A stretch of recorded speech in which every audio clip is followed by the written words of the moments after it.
Olá, pessoal! Sejam todos muito bem-vindos a mais uma aula nossa aqui no LAC Concursos. Na nossa aula do dia de hoje, a gente vai discutir com você a troca de comando em Cuba. Cuba, que desde a Revolução Nacionalista, que depois se transformará numa Revolução Socialista a partir de 1959, por Fidel Castro, Ernesto Che Guevara e Raul Castro, agora, pela primeira vez, 60 anos depois, terá um presidente que não é da família Castro.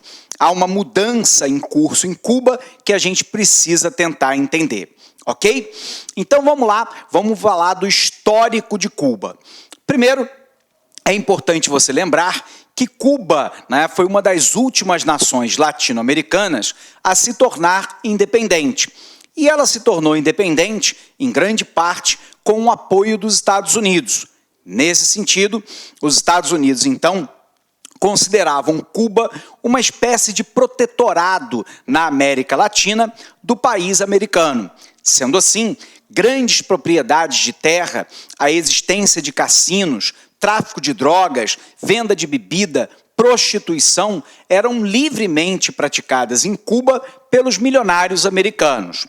A gente sabe que o último ditador cubano, Fulgêncio Batista, na verdade era um lacaio dos Estados Unidos, se locupletando no poder em detrimento da própria população. Em virtude desse fato, se organiza lá num primeiro momento uma guerrilha nacionalista, liderada por Fidel Castro, pelo seu irmão Ernesto Castro e, por um outro lado, pelo médico argentino Che Guevara. E aí a gente sabe, só corrigindo, pelo seu irmão Raul Castro e pelo médico argentino Che Guevara. A gente sabe que essa guerrilha parte lá de Sierra Maestra, uma área montanhosa no interior do país, e consegue finalmente derrotar a ditadura de Fulgêncio Batista. A gente sabe que, num primeiro momento, a revolução tem um caráter nacionalista, e uma das primeiras medidas foi expropriar as grandes propriedades estadunidenses em território cubano para a realização de uma ampla reforma agrária. E isso vai contrariar os interesses dos Estados Unidos.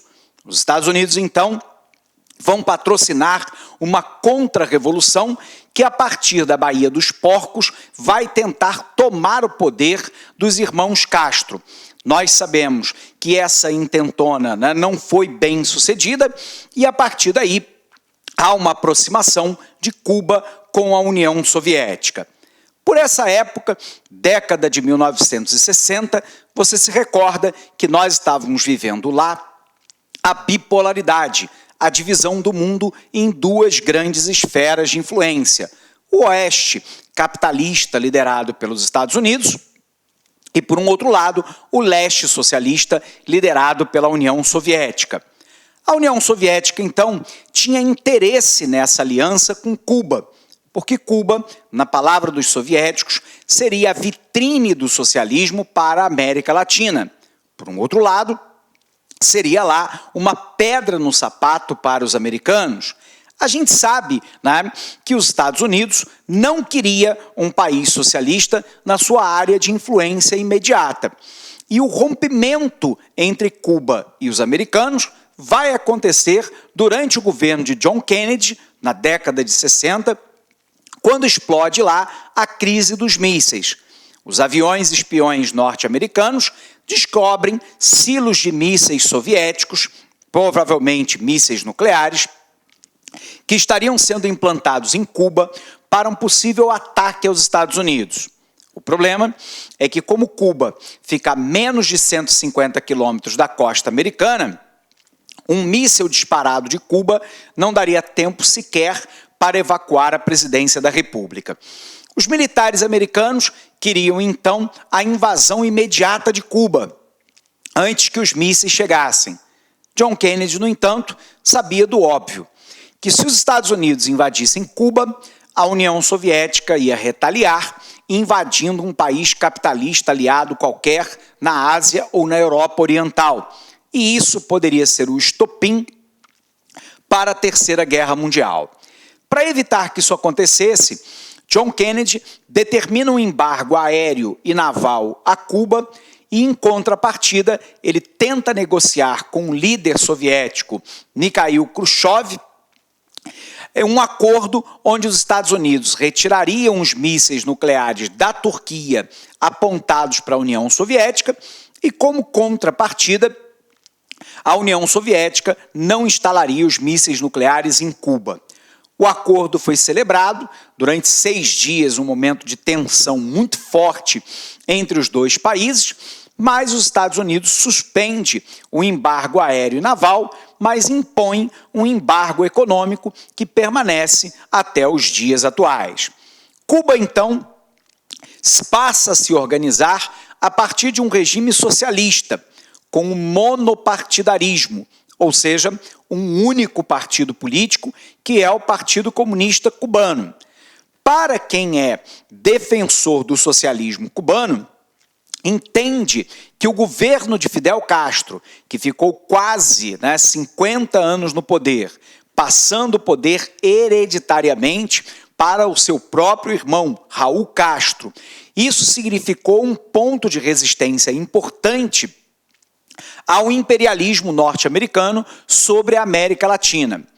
Por um outro lado, para quem é crítico do regime cubano, entende que o regime dos irmãos Castro se caracterizou por uma ditadura, por uma forte perseguição aos opositores do regime e da liderança dos irmãos Castro, a um sistema eleitoral indireto que sempre elegeu os irmãos Castro e, por um outro lado, uma ditadura que levou a ilha a um profundo estado de pobreza. Aqueles que apoiam o regime cubano dizem que o embargo comercial americano é o grande causador da pobreza da pequena ilha de Cuba. Bom, o ponto-chave dessa equação é que Fidel Castro, anos atrás, por problemas de saúde, se afasta da presidência e indica o seu irmão, Raul Castro, para ser o novo presidente. Fidel vira senador vitalício de Cuba e, há alguns anos atrás, veio a falecer. Raul Castro já tinha uma idade avançada quando assume a presidência de Cuba, e Raul Castro inicia um momento de distensão do regime cubano em relação aos Estados Unidos. Durante a gestão de Barack Obama, ambos os países reataram as suas relações diplomáticas. Cuba reabriu a sua embaixada em Washington, os Estados Unidos reabriu a embaixada americana em Havana, o governo Barack Obama passou a permitir viagens de avião, inclusive de turismo, direto do solo americano e de forma ilimitada para o território cubano, liberou a remessa de dinheiro por emigrados cubanos que estavam nos Estados Unidos para Cuba, embora os Estados Unidos reclamassem continuamente do fato de que Cuba era um regime ditatorial, numa ditadura hereditária, com um único partido político e com uma série de presos políticos. Por um outro lado, Cuba reclama que os Estados Unidos ainda mantêm uma posição imperialista sobre a América Latina, inclusive mantendo uma base aeronaval em Guantánamo, que é território cubano, que fora cedido no finalzinho do século XIX para os americanos, mas que Cuba quer de volta e os americanos não aceitam devolver. E, portanto, o impasse entre ambos os países permaneceram. Durante a gestão Trump, a situação piora em relação a Cuba. Trump tem uma visão de que Cuba é uma ditadura e que somente a manutenção e, de certa forma, o alargamento das medidas de sanção contra o comércio contra os cubanos poderá demover o regime ditatorial do Partido Comunista Cubano. Bom, nesse intento, Cuba, nos últimos anos, vem abrindo a sua economia para algumas atividades privadas. Por exemplo, já é permitido em Cuba a compra e venda de imóveis, foi permitido a abertura de pequenas estruturas comerciais e industriais da iniciativa privada, tem se incentivado muito a atividade de turismo, inclusive a privada, na ilha cubana. já se permite a existência de telefonia celular móvel na ilha, né, franqueada a quase todos os moradores, embora o regime ainda seja um regime de partido único. Bom, Raul Castro acompanhou aí a decadência de saúde do seu irmão, né, Fidel Castro, e resolveu não cometer, né, segundo ele, esse erro. E a partir daí, ele se afasta agora do poder, Raul Castro saiu, e nós temos a ascensão do primeiro presidente cubano, pós-irmão Castro, portanto, desde 1959, no comando da ilha caribenha, né? Nós temos lá Miguel Díaz-Canel, que assume a presidência de Cuba com uma tarefa hercúlea, né? Tentar manter o regime socialista e o Partido Único e, ao mesmo tempo, avançar para algumas medidas capitalistas na ilha caribenha. Beleza? Então, antes da gente, né, dar uma olhada lá no nosso resumo, vamos botar isso que nós colocamos para você na nossa tela, beleza? Vem para cá. Então, pessoal, nós estamos falando aqui a respeito de Cuba, né? Então, você se recorda que Cuba, lá no século XIX para início do século XX, se torna um país independente, com o apoio dos Estados Unidos. Os Estados Unidos, então, se sentiram no direito de ter Cuba como um protetorado. Então, os Estados Unidos passaram a manter Cuba como um protetorado. E, a partir daí, realizaram uma série, né, de interferências de cunho político e econômico na ilha caribenha. Ao mesmo tempo, né, que os Estados Unidos apoiou um dos últimos ditadores de Cuba, que fora lá o Fulgêncio Batista.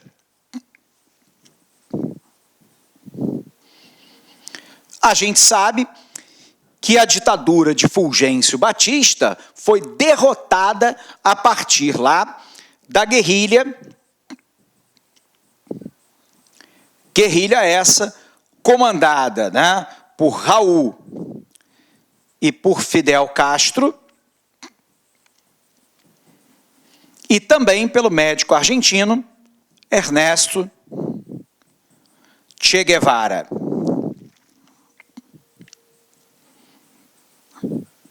Então vamos lá, vamos revisar isso com você.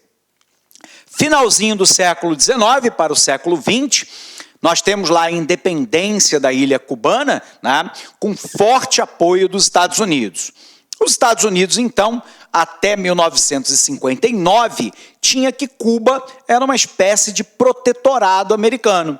Esse protetorado permitiu aos Estados Unidos que eles dominassem as terras mais férteis em território cubano, que dominasse a área de cassinos, venda de bebida, drogas e prostituição.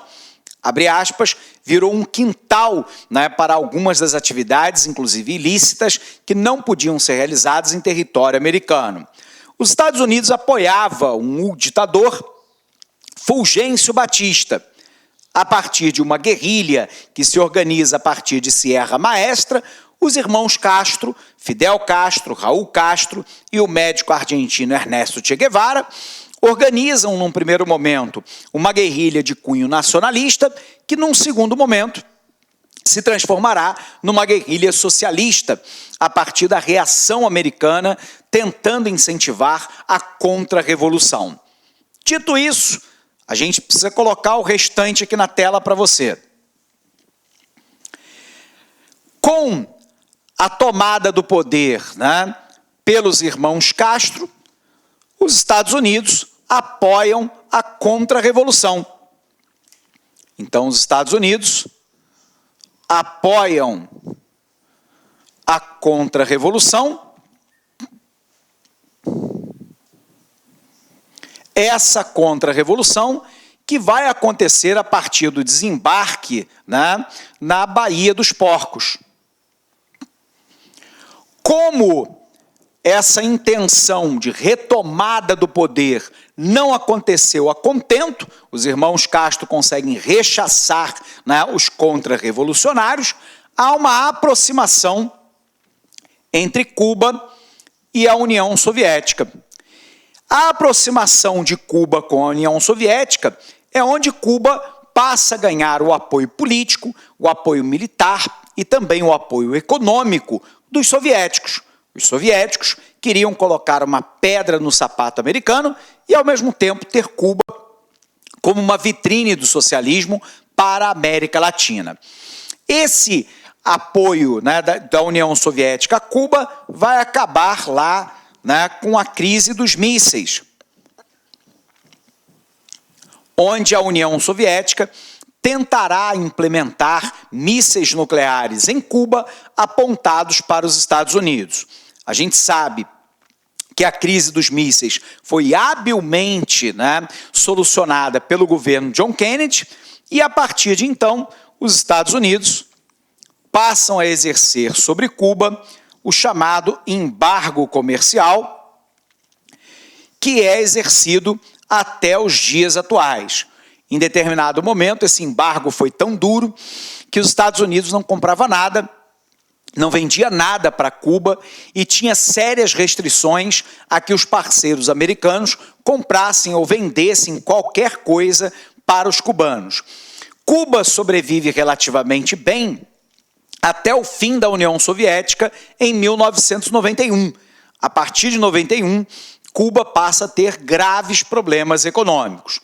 A gente sabe que durante todo esse período, que vai lá de 1959 em diante, né, até o momento atual, até 2018, né, Cuba será comandado durante 49 anos por Fidel Castro e depois pelo seu irmão Raul Castro. Sobre o governo de Raul, há uma aproximação entre Cuba e os Estados Unidos, com a reabertura das embaixadas, a troca de relações diplomáticas e, de certa maneira, o governo Obama distensionando as relações com a ilha caribenha. A gente sabe que a grande novidade, o grande ponto agora, né, de atualidade, é que pela primeira vez em 6 décadas você tem um presidente que foi aprovado pela Assembleia Geral cubana, que não é da família Castro, né? O Miguel Díaz-Canel é o novo presidente do país. Então, aqui, apagando. O grande ponto de novidade agora, de atualidade, é que após 6 décadas do domínio político da família Castro, então aqui, após 6 décadas de domínio da família Castro,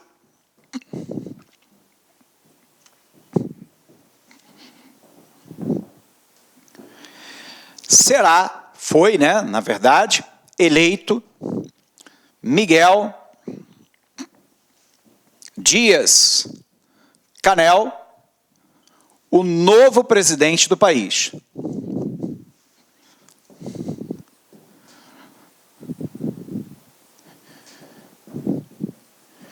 Bom, a grande questão é o que nós vamos esperar a partir de agora de Miguel Díaz-Canel, né?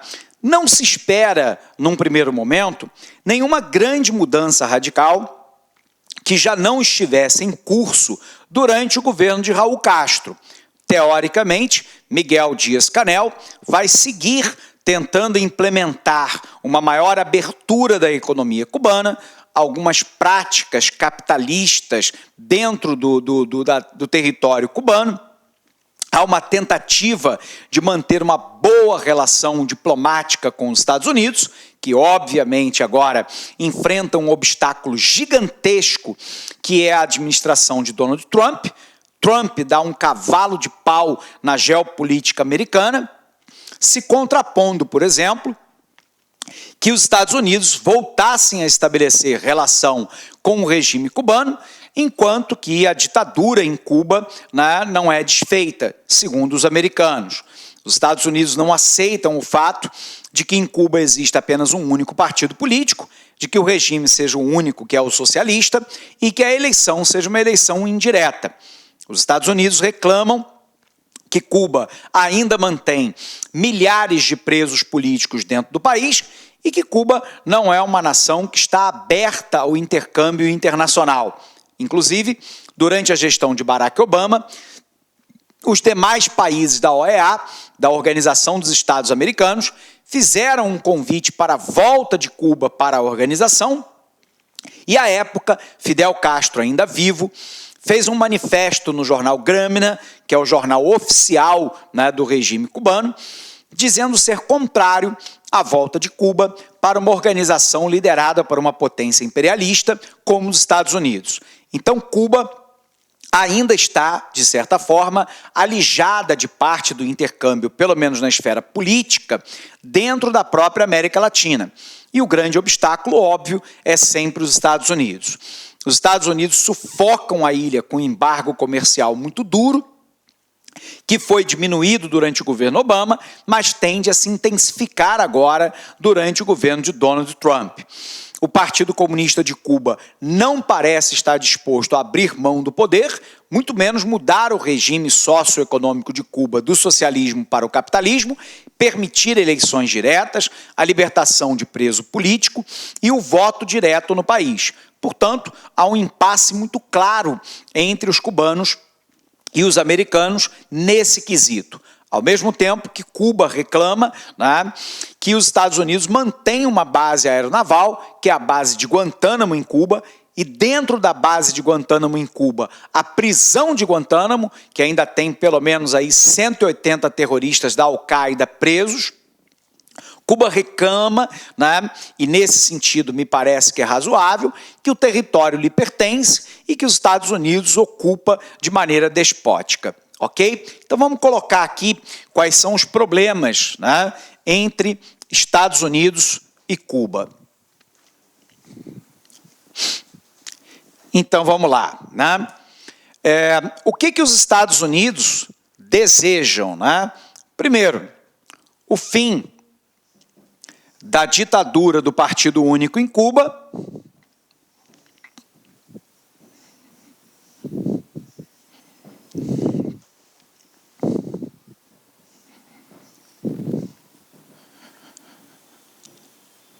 Os Estados Unidos reclamam, né, por eleições livres e diretas.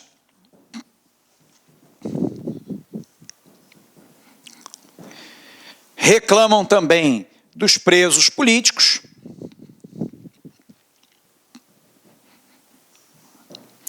E da repressão aos contrários do regime.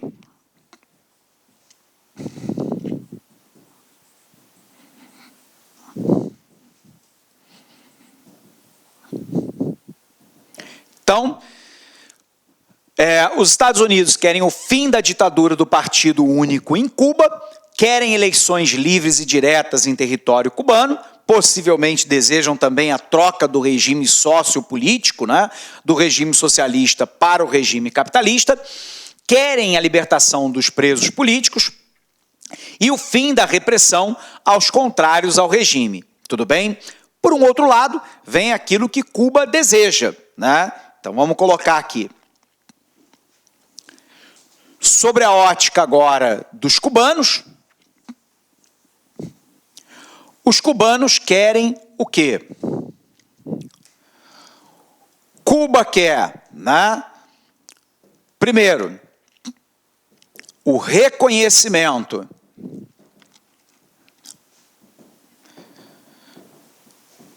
da independência cubana.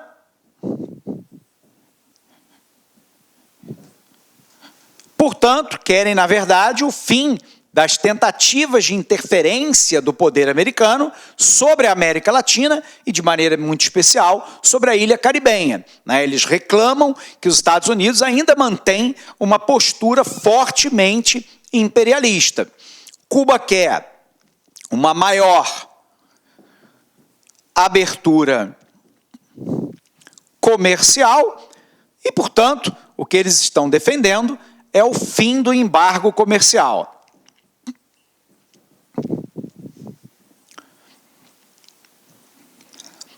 E, por um outro lado, Cuba reclama que eles querem a devolução de Guantánamo. A situação de Guantánamo, pessoal, aflige a toda a legislação internacional. No final do século XIX, os Estados Unidos, abre aspas, alugam o território onde hoje está a base de Guantánamo, em Cuba. O contrato, ele é quase que risível sob o ponto de vista jurídico. Primeiro, porque os Estados Unidos impuseram que o contrato de aluguel, né, da Baía de Guantánamo em Cuba, da base de Guantánamo em Cuba, seria por tempo indeterminado.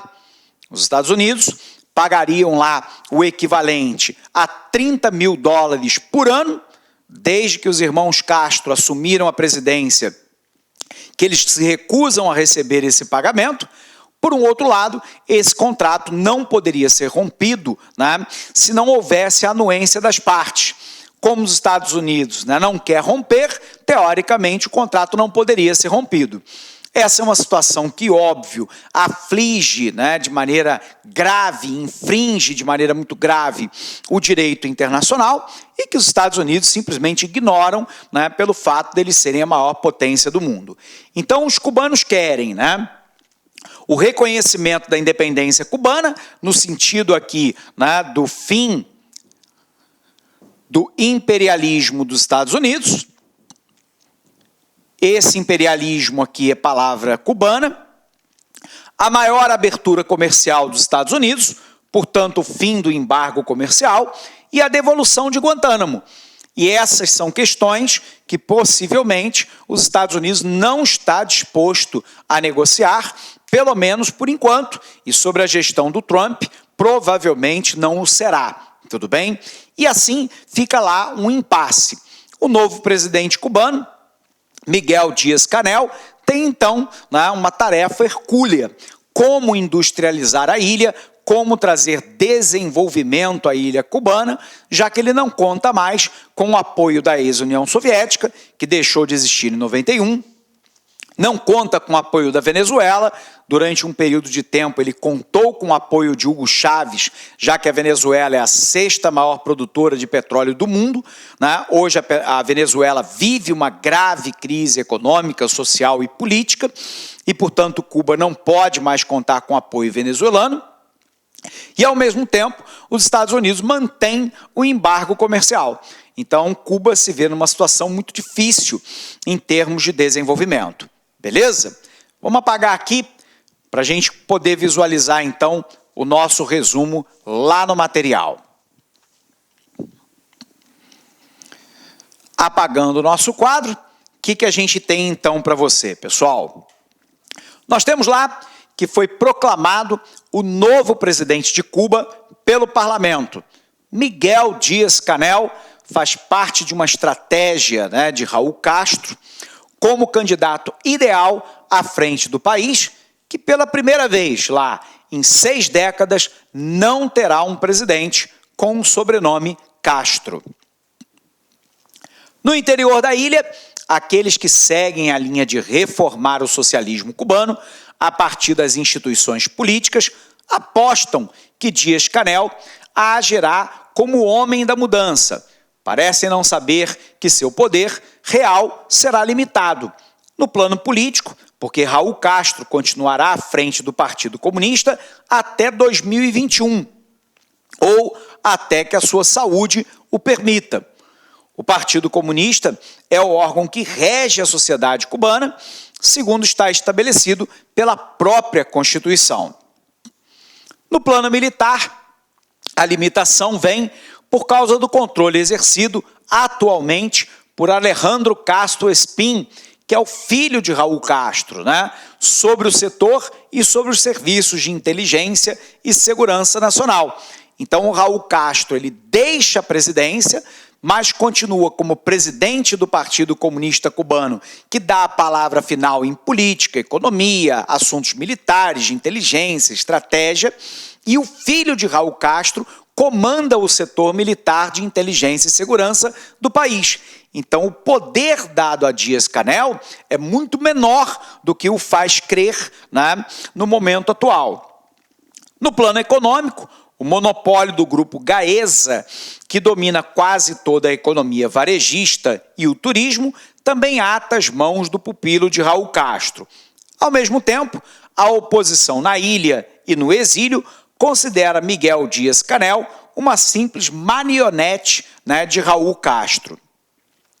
Em Cuba, Díaz-Canel é considerado um reformista, um tecnocrata convencido da necessidade de modernizar o ruinoso sistema socialista para mantê-lo à tona. Não desponta, porém, como um liberalizador em matéria política ou de sociedade civil, o que demonstra a tendência de manutenção do socialismo na ilha. O regime do Partido Único não está em discussão e o reconhecimento de novas liberdades políticas terá que esperar, embora se deva descartar reformas constitucionais que abram um pouco o sistema e deem uma maneira bem controlada espaço à livre expressão e associação. Seus maiores desafios são lá dar impulso à transição para um modelo de economia de mercado, né, para revitalizar a economia cubana, com a complexidade de não inquietar as facções mais tradicionalistas do próprio Partido Comunista Cubano e tornar-se uma figura de autoridade unitária, acatada pelas elites burocráticas e do exército, em última instância, pela própria sociedade. Terá também, como fizeram os Castro, de garantir que a estabilidade do sistema continue repousando na concentração do comando no cume da pirâmide cubana. E, por fim, precisa enfrentar as relações com os Estados Unidos, onde Donald Trump voltou a cultivar o antigo antagonismo de outrora. Trump já disse que não haverá, né, o relaxamento do embargo comercial a Cuba, a não ser que o regime ditatorial cubano caia. Como esse regime provavelmente não irá cair, né, nos próximos anos, o impasse com a América permanece. Esses são todos os desafios, né, que Miguel Díaz-Canel terá, né, a partir desse nosso ano de 2018, a enfrentar no comando de Cuba. Ok? Bom, pessoal, nós vamos encerrando essa aula por aqui. Um abraço imenso para você, bons estudos e até um próximo encontro. Até lá!